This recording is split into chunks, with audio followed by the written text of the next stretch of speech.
নারী হতে চরিত্র লাগে, এটাই সবার জানা। সুন্দর চেহারা তো বাজারেও নাচে, রূপ শুধু ক্ষণিকের মানা। কিন্তু অবশেষে পুরুষ মানুষ চরিত্রবান নারী নয়, বরং সেই সুন্দর নারীকেই খোঁজে। হায় রে পুরুষ মানুষ, চোখে রূপ ভরা স্বপ্ন দেখো, চরিত্রের মান কি বোঝো? তবে কেন চরিত্র নিয়ে কথা বলো?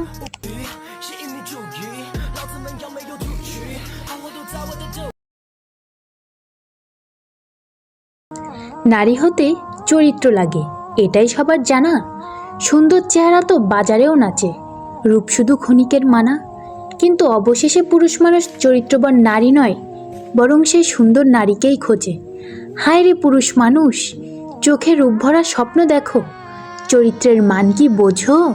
তবে কেন চরিত্র নিয়ে কথা বলো?